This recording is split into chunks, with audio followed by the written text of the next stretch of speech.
Olá, eu sou a Ana e este é o Educação Financeira para a Vida, o seu podcast sobre finanças e espiritualidade. Meu querido e minha querida ouvinte, espero que vocês estejam bem, que tenham passado uma boa Páscoa. E essa semana o FV tem, mais uma vez, gente, um tema especial, que todos os temas aqui são especiais. E pra gente falar sobre o tema da semana, obviamente eu vou chamar o membro permanente mais amado do Brasil, Augusto Martins. Olá, Ana Carolina, muito obrigado, por essa acolhida maravilhosa. A você que está nos ouvindo, meus queridos e queridas ouvintes, bom dia, boa tarde, boa noite ou boa madrugada. Se você está dirigindo, por favor, não se esqueça, coloque o cinto de segurança, é perigoso a estrada e o trânsito nas grandes cidades. Se você está em casa, trabalhando ou fazendo a faxina, nós agradecemos imensamente a sua audiência neste que é o seu, que é o nosso Educação Financeira para a Vida. Aqui falamos de finanças e espiritualidades de uma maneira como você nunca viu. Bom, galera, sem mais delongas, hoje nós vamos falar sobre algo muito importante na nossa vida, fundamental, crucial, elementar, que é o orçamento doméstico. Então, e mais, vamos falar tudo sobre o orçamento e como o EFV pode te ajudar a preparar o seu. Dicas especiais direto do nosso EFV. Então fique conosco, teremos muitas novidades. Qual é o olhar do EFV sobre o orçamento familiar? Como? Nós vamos dar dicas práticas para você fazer o seu. Olha que interessante. Então fique aí, compartilhe esse podcast que está sensacional. Bom, para começar, eu acho que vocês devem estar pensando, mas por que a Ana e o Augusto vão falar de orçamento agora? Depois da Páscoa, a gente já tá em abril, né? É verdade, né? Gente, já tá chegando aí o aniversário da Ana, inclusive, e a gente vai falar agora de orçamento. Não deveria ser no começo do ano, Augusto? Então, né, o mês de maio tá chegando, que nós temos aí o Dia das Mães, vamos dizer que estamos quase na metade do ano, né? É. Por que falar de orçamento doméstico, orçamento familiar nesta etapa do ano? Olha, nunca é tarde, né, Ana? Primeiro ponto é que nunca é tarde, né? O primeiro ponto é que enquanto há vida, há esperança. Nunca é tarde pra gente se organizar, se planejar e parar de viver naquela loucura de um mês não fecha. Onde tá o erro? Aonde tá vazando? Tenho que fechar a torneirinha, né? É isso aí, Augusto.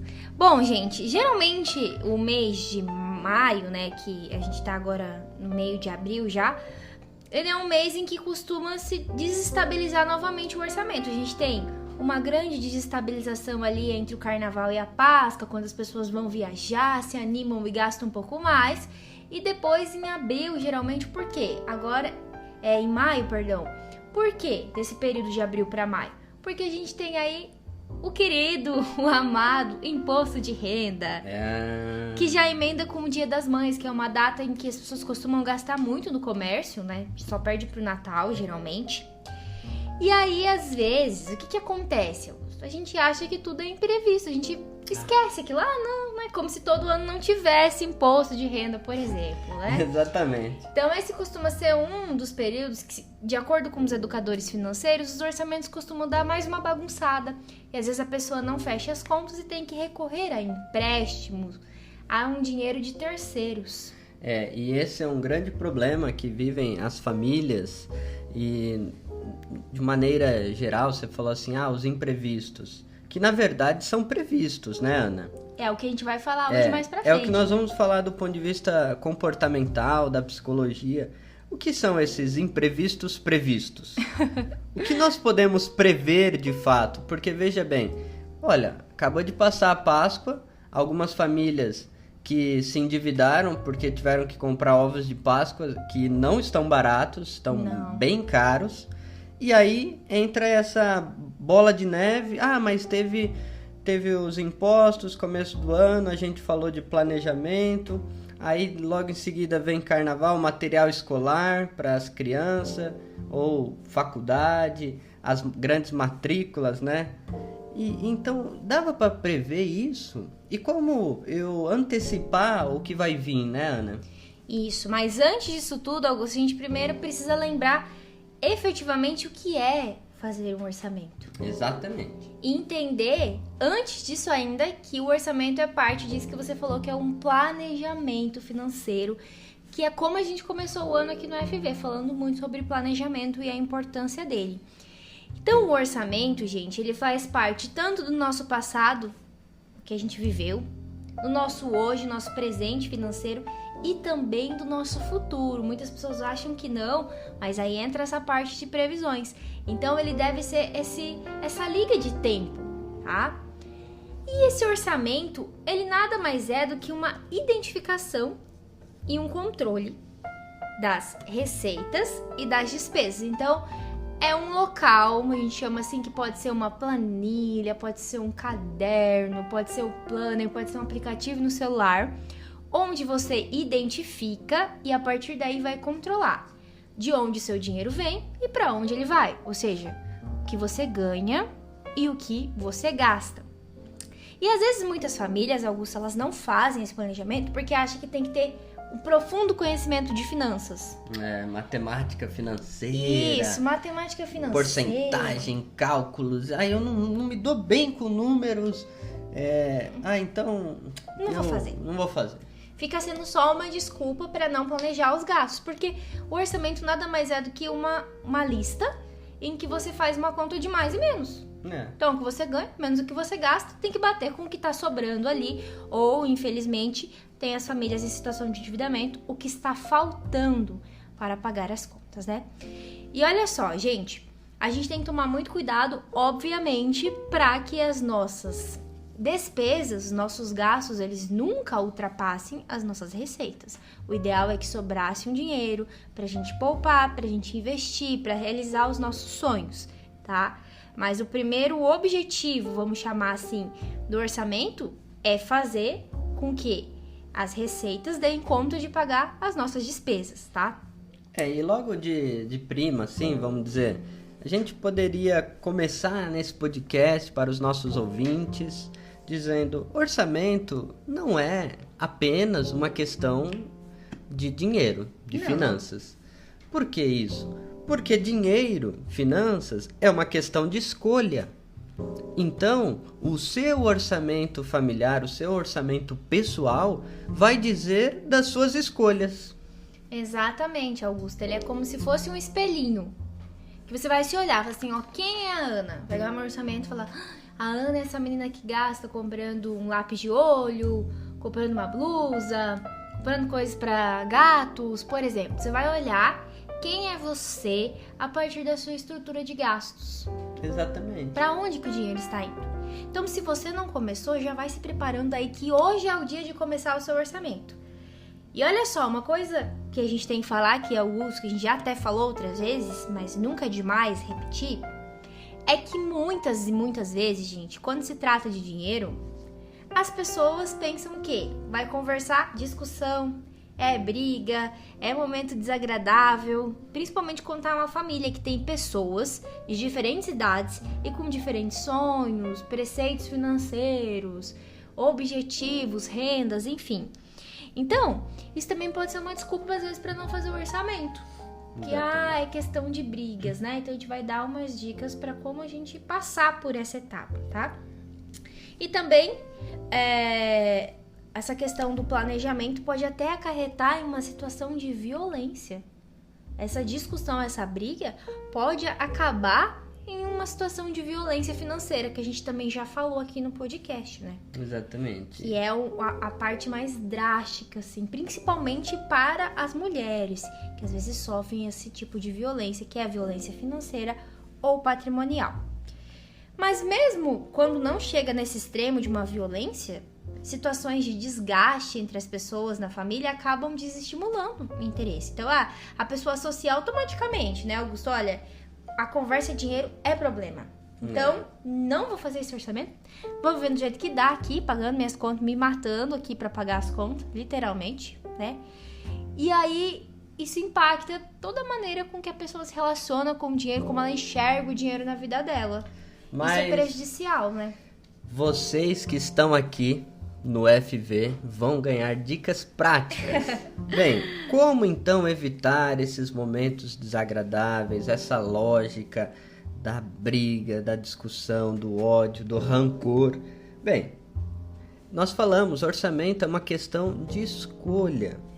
Ela é reflexo das nossas escolhas e as nossas escolhas também refletem o nosso orçamento. A gente poderia, assim, inverter um pouco aquela lógica do senso comum que diz: economia, orçamento é simples, é só não gastar mais do que ganha. Não é só isso, né? Essa é a primeira ponta do iceberg lá, mas não pode se resumir a isso, né, Augusto? Pera lá, não gastar mais do que ganha. Se você fica nessa dinâmica eu não posso gastar mais do que ganho. Olha, aí você entra nessa dinâmica do não. Sim. Do negativismo. Não, peraí, não é questão de não gastar mais do que ganha. É uma questão de prioridade. Quais são as suas prioridades na vida? É sobre isso que a gente vai falar aqui hoje. Exatamente, porque o que seria ideal, gente, na nossa vida financeira? A gente recebe nossa renda, nosso salário, e a gente pensa primeiro dos nossos sonhos, dos nossos objetivos. E o que sobra, a gente vive o nosso padrão de vida, ou seja, gasta no cotidiano, no dia a dia.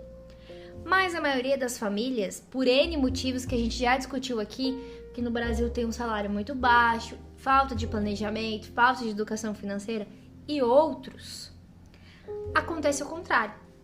A gente recebe o dinheiro para pagar as despesas do dia a dia, para tentar fazer não faltar, e às vezes ainda falta e não sobra dinheiro para os sonhos, não sobra dinheiro para os objetivos, para os projetos pessoais e familiares. Por isso, Ana, o grande perigo, a grande tentação é ficar nessa dinâmica do trabalhar para pagar boleto. É isso mesmo. Esse frenesi, essa loucura de esgotamento, de que pode acarretar diversas doenças físicas, emocionais, que a pessoa se sente esgotada, né? Porque trabalha e o orçamento não fecha e a conta não fecha. Bem, calma. Vamos parar, respirar um pouquinho, fazer um pouco de técnica de mindfulness. Vamos nos controlar. Quais são as prioridades para a nossa vida? A gente precisa identificar, primeiro, o orçamento da minha família ou o seu orçamento pessoal, ele é saudável ou ele é doentio? Por quê? Um orçamento doentio, ele sobrecarrega alguém da família, ele não leva em conta o sonho comum da família ou também os sonhos individuais de cada membro da família. Sim. Depois você pode explicar um pouquinho sobre isso, Ana, que é muito interessante. Um orçamento doentio, ele está desequilibrado nas categorias. O que é isso?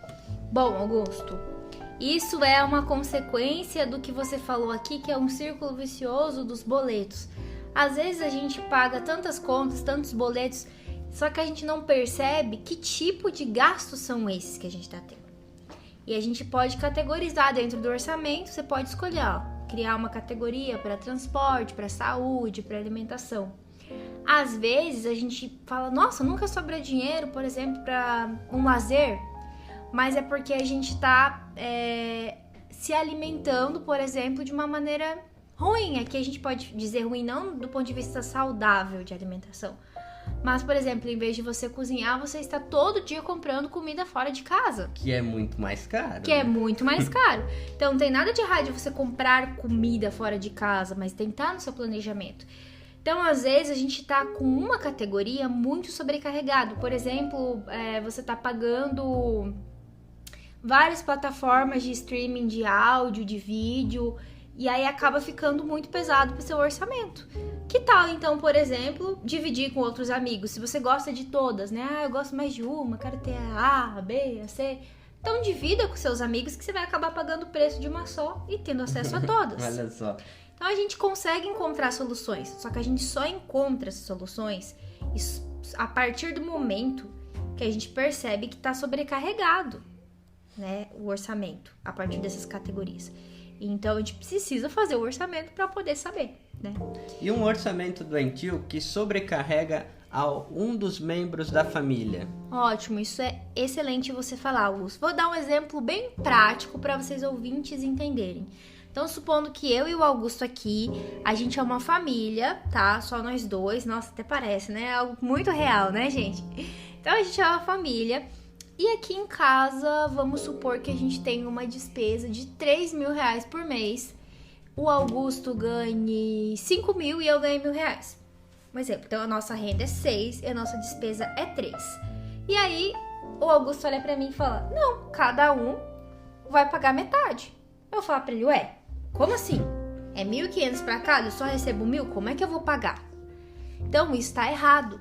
O que acontece? As despesas da família, elas têm que ser divididas de maneira proporcional com a renda das pessoas. Esse é o princípio da equidade, né? O princípio da equidade e é uma justiça financeira. Porque aí o que acontece? Então, se o Augusto ganha 5 mil, corresponde aí a, vamos ver, quase aí 80% da nossa renda. Gente, não sei, tô fazendo a conta aqui de cabeça. Se estiver errado, vocês podem me corrigir. Então, significa que se ele ganha 80% da renda, ele tem que pagar 80% das despesas e eu pagar os outros 20%. Se não tiver essa equidade, a outra pessoa da família vai se sentir sobrecarregada, triste, lesada. Exatamente. E isso vai mexer com o relacionamento entre as pessoas. Não apenas só um relacionamento amoroso, né? Mas pode ser de pai e filho, de neto, enfim. As pessoas que configuram uma família, tá? Você falou, Ana, dessa questão familiar. Eu lembrei de um exemplo da minha família quando a gente foi visitar a mãe, o pai, o irmão, lá na Praia Grande, na Baixada Santista. Eu lembro de uma situação onde a gente, vamos pra churrascaria. E aí a gente conversou sobre isso em família. Olha, se a gente fizer em casa, não vai ser melhor? Não vai ser mais barato? Ao invés de pagar, R$50, cada um aqui colabora com R$15 e a gente faz um churrasco aqui. O churrasco, né? Nossa, é verdade, que bacana, vamos fazer. Então, olha só, né? Algo que a gente pensou junto, com participação, com diálogo, e resolvemos fazer em casa. Exatamente, né?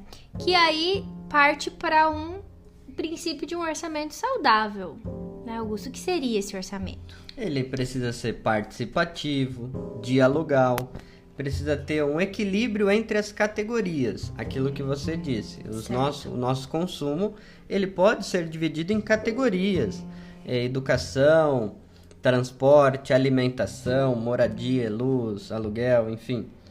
Um equilíbrio entre as categorias, não está sobrecarregado. Tem gente que, eu não tenho dinheiro para comprar livros da minha faculdade, mas todo final de semana ele tá comendo num fast food, né? Burger King, Não estamos sendo patrocinados, gente, viu? Brincadeira. E um orçamento saudável, ele precisa levar em consideração o que você disse, o passado, o presente e o futuro, uma dinâmica da vida. E um detalhe que não pode, o orçamento saudável, ele leva em consideração o sonho da família e os sonhos individuais. Exatamente, porque o que acontece? Às vezes em uma família, a família junta, opta por realizar um sonho comum, tá? Beleza. Se todo mundo optou em abrir mão momentaneamente de um sonho pessoal por um sonho comum, ok. Agora, o que não pode ser feito é extrapolar a individualidade da outra pessoa. E é por isso que é importante dialogar e conversar, que é o que a gente falou em alguns episódios de podcast atrás, né? Que é dialogar sobre finanças. E esse diálogo é que vai nos ajudar a vencer essas situações. Mas aí as pessoas podem se perguntar, Ana, como então eu crio esse ambiente saudável? Como eu faço para dialogar na minha família, na minha casa? Então, começamos, por exemplo, com filhos, crianças, adolescentes. Olha só, uma maneira de você começar a falar de dinheiro, finanças, orçamento com seus filhos é através de jogos, de brincadeiras, de filmes, de desenhos. Então, supervisionar, não é falar assim, ó, filho, joga aí esse banco imobiliário aí que você vai aprender sozinho, viu, sobre finanças. Não, né, gente? The Sims, né, que também dá pra usar. Não, tem que ser supervisionado, assim como a mesada, por exemplo. Não adianta simplesmente dar R$50 pra uma criança de 5 anos e falar, toma educação financeira pra você. Não, precisa ensinar. Uma parte daquela renda ele tem que guardar, uma parte ele tem que poupar, que ele não pode simplesmente comprar R$50 de doce, né? Porque vai fazer mal para a saúde, além de ser um hábito que não é saudável financeiramente. Levar os filhos ao supermercado, por exemplo, ajudar para que eles ajudem a família nas compras. Eles vão tendo conhecimento sobre os preços, entendendo como que funciona, sabe? Tudo isso ajuda muito. E para você que mora sozinho, não ter vergonha de falar sobre dinheiro com seus amigos, com as pessoas do seu trabalho, da sua comunidade de fé. Enfim, conversar de uma maneira saudável. Às vezes puxa o assunto com algo engraçado e a partir daí começa a desenvolver, né, um pensamento, um assunto mais sério. E aí, Augusto, a gente entra na próxima dica. Uma dica que agora tem a ver com a questão dos imprevistos previstos. Que a gente falou, né? Que são os famosos gastos sazonais. Exatamente, o que são? Esse é o pulo do gato, hein? O pulo do gato. Gente, gastos sazonais são esses gastos que a gente tem em alguns períodos do ano, todos os anos, mas a gente simplesmente esquece que todo ano tem Dia das Mães, tem aniversário das pessoas que você gosta, tem Natal, tem Carnaval, tem Páscoa, tem impostos, né? Então, é comum que o nosso cérebro não lembre dessas contas justamente porque elas não acontecem todos os meses. Muito natural, certo? Então, o que a gente tem que fazer? O que é o ideal? Mas acontece todos os anos. Mas acontece todos os anos, mas os outros meses a gente esquece. Ó, a gente só fala... É muito comum, né? Você tá assim, quem tá chegando lá no final de novembro e fala, gente, agora que eu parei pra pensar, já tá chegando o Natal. É sempre assim, né? Então, para que não seja mais assim na nossa vida, o que é o ideal que a gente faça?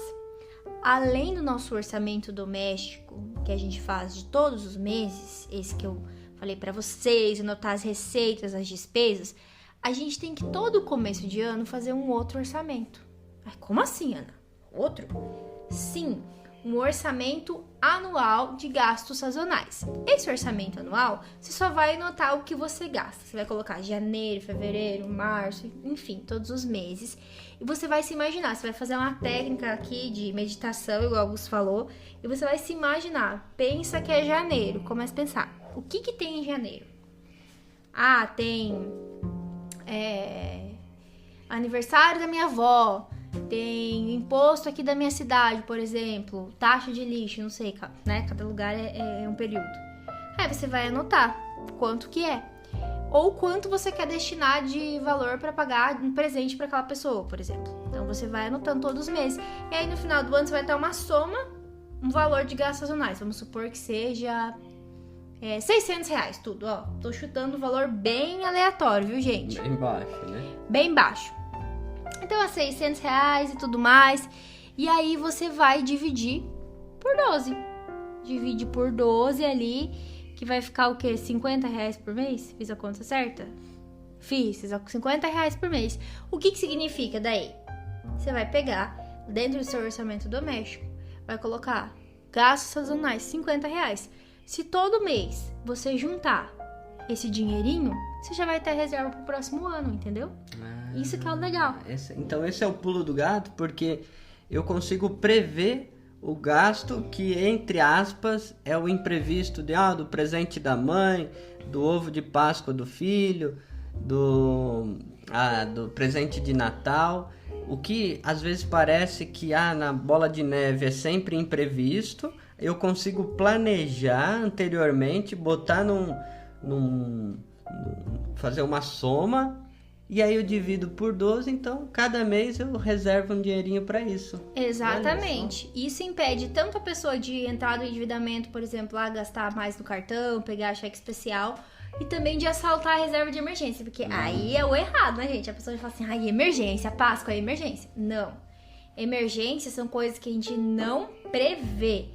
isso são coisas que a gente pode prever. Então, para evitar que a gente pegue, assalte nossa reserva de emergência ou comprometa o nosso orçamento, a gente já vai separando o dinheiro para os gastos sazonais dentro do orçamento e vai guardando ele ali. Pode ser na poupança, pode ser em uma conta em bancos digitais que rende ali 100% do CDI, sabe? Pode deixar ali no lugar que esteja mais liquidez e ficar tranquilo. Sabe, Ana, você falando essas coisas, orçamento familiar, a gente fazendo essa reflexão, me fez lembrar uma coisa que dói assim bastante meu coração, que é o orçamento da União, né? Até agora não foi aprovado o orçamento do Brasil. E como é triste isso, né? Se a gente tá falando de um orçamento doentio de uma família, aqui no Brasil a gente tá vivendo um escândalo, porque era para ter sido feito em julho para aprovar em dezembro, né? Para agora em 2021 já tá tudo certinho, com o orçamento, com dinheiro destinado ao IBGE, à saúde, à educação. E cadê? Nós não temos ainda o orçamento da União. Pois é, Augusto, infelizmente, o primeiro ente, né, que deveria dar o exemplo pra gente, que é o governo, é o Estado, ele não nos dá esse exemplo de planejamento, né? E aí a gente, né, tem que dar o exemplo a ele, vamos nós dar o exemplo, né? A gente vê, por exemplo, teve cortes no IBGE, né, no censo, que o último foi em 2010. Olha só, para os pesquisadores como eu, como é difícil saber atualizar os dados das pesquisas se já fazem 11 anos. Exatamente, e sabe que a importância do IBGE, tem gente que acha que para nada essa estatística. Não. É o principal órgão de investigação estatística e serve para as políticas públicas. Sim. Então vai avaliar a renda, a educação, o acesso ao serviço, o perfil das famílias, para que sejam feitas políticas públicas de assistência ao povo. Aquilo que a gente sempre fala, o Estado não faz favor. Não, de maneira nenhuma. E justamente entra aí também o papel dos pesquisadores, que às vezes as pessoas não entendem o que os pesquisadores fazem, afinal. Então eles usam esses dados, fazem pesquisas, então os pesquisadores de diversas áreas, aqui a gente fala das ciências sociais, como a economia, usa esses dados para fazer pesquisa e dizer, olha, tem que ter uma política pública aqui, uma política pública lá. Então olha só como isso é importante, a gente está vendo aí que o orçamento não foi feito ou foi cortado em lugares indevidos. Que a gente não siga, né, este exemplo e possamos nós dar exemplo para o governo. Vamos trabalhar, né, nisso daqui para frente. Olha só, última dica prática do FV, antes da gente entrar na parte da espiritualidade, que aí é uma dica especial, né? É o seguinte, gente, não se prenda em um método que você não gosta. Se você não gosta de planilhas, não teme fazer em planilhas. Você vai fazer 1 mês, 2, no terceiro, e fala, ai, que chato isso. Isso é verdade. Então, se você gosta de fazer no seu caderninho, faça anotando ali na mão. Se você ama planilhas, muito bem, tecnologia nos ajuda muito. Também existem vários aplicativos. Vamos deixar alguns na descrição que você pode baixar e fazer o controle das suas finanças, o seu orçamento.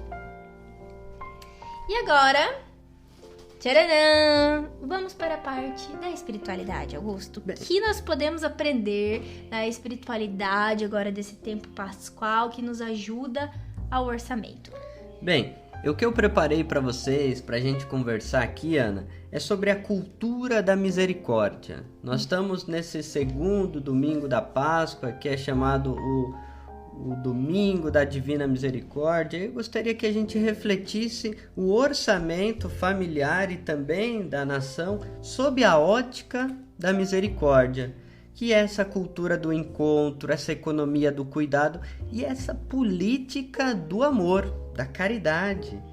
Bem, a misericórdia, Ana, uma curiosidade. Sim. Ela foi um tema que cada vez mais foi crescendo na história da igreja, mas um papa que ficou muito importante por falar, olha, não dá mais para a gente, na evangelização, tentar utilizar a arma da severidade, nós precisamos usar o remédio da misericórdia. O Papa foi João 23, quando ele abre o Concílio Vaticano II, essa reunião dos bispos do mundo inteiro lá no Vaticano, há 50 anos atrás, há mais de 50 anos atrás, ele diz: olha, a igreja precisa se converter à misericórdia. Ela é a primeira a receber esse dom da misericórdia e ela precisa compartilhar isso. Olha que interessante isso, né, Ana? E aí, dando sequência a esse Papa, João 23, Paulo VI conclui esse Concílio Vaticano II em diálogo com os povos, com as diversas religiões, ressaltando a dignidade humana, a liberdade religiosa.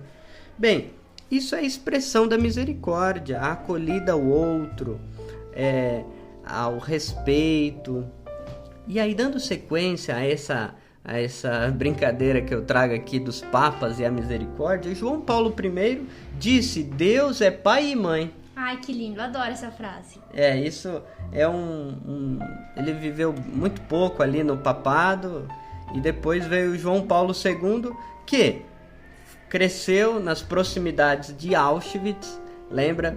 Que nós já falamos aqui do campo de concentração, do Maximiliano Kolbe. Isso, Frei Maximiliano Kolbe. O João Paulo II ficou muito famoso por ser um papa defensor da misericórdia. Ele dizia: a justiça por si só não basta. E aí tem algo curioso que eu gostaria de trazer para vocês como uma novidade. Olha que interessante.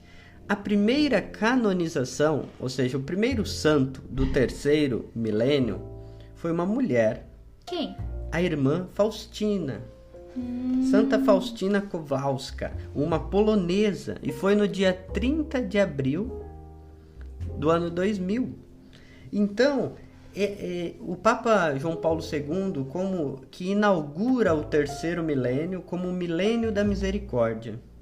Ou seja, diante de tantas atrocidades que o mundo já viveu, de guerras, a resposta é a misericórdia divina. E aí, ele consagra ao mundo a divina misericórdia, e dali para cá, esse segundo domingo da Páscoa, que é esse que nós estamos gravando nosso podcast, é conhecido como o domingo da divina misericórdia. Lindo, lindo, amei, Augusto.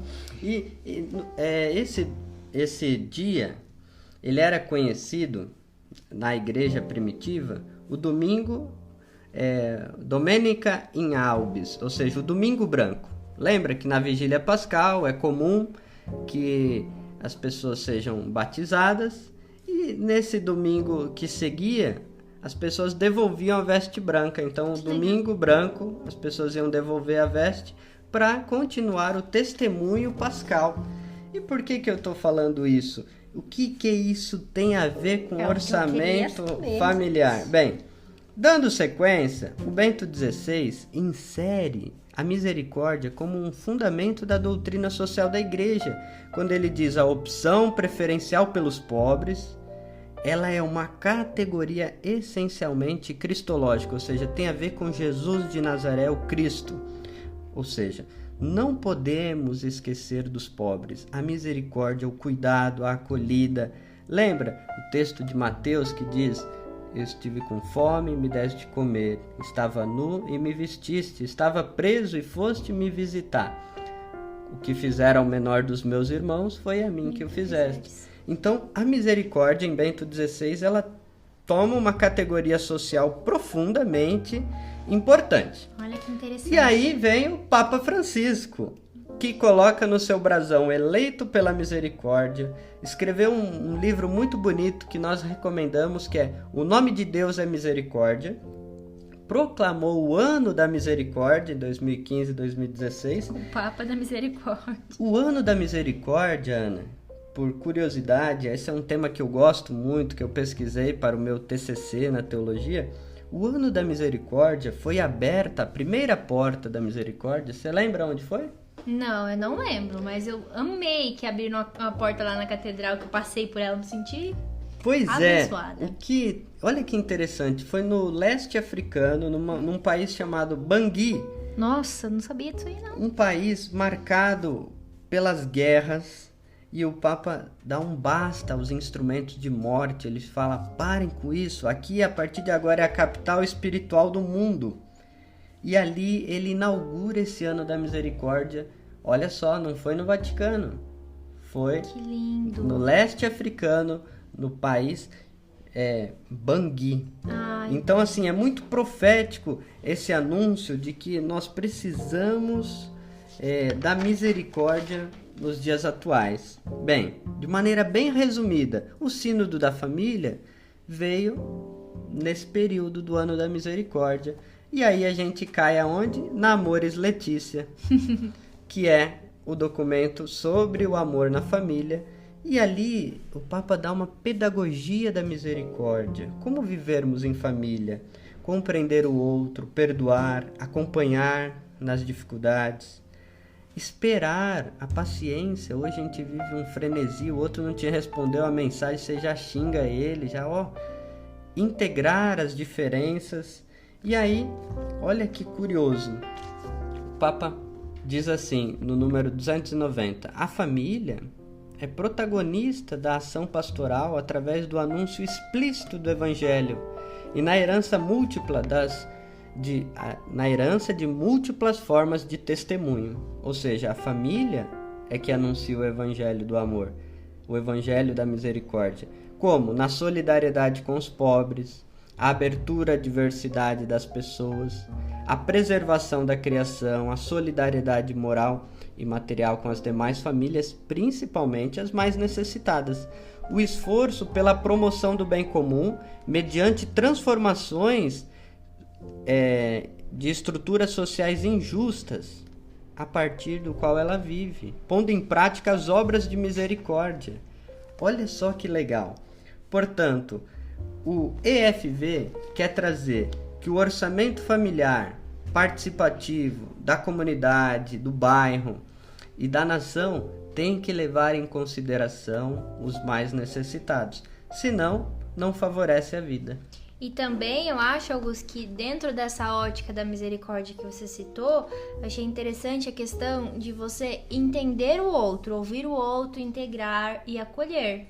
Se o orçamento na família, na comunidade, no estado não faz isso, que orçamento é esse? Está favorecendo a vida? É um orçamento doentio, da morte. Exatamente, não é o orçamento que nós aqui no EFV acreditamos. Afinal, aqui é a educação financeira para a vida, né, gente?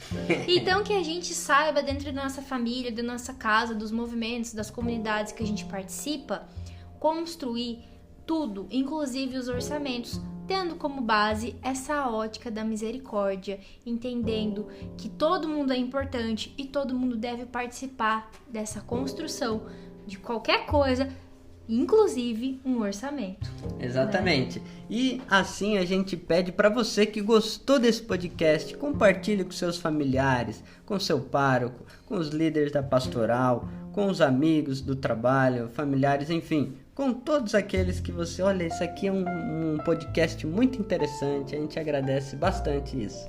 Agradecemos a você que nos ouviu em mais um episódio da FV e olha só, hoje o beijo especial vai para nossa terrinha aqui, pessoal de Toledo aqui no Paraná, onde nós estamos tendo a graça de morar. E por que nós estamos mandando esse beijo especial aqui pro pessoal de Toledo, gente? Porque nós temos uma novidade para contar para vocês.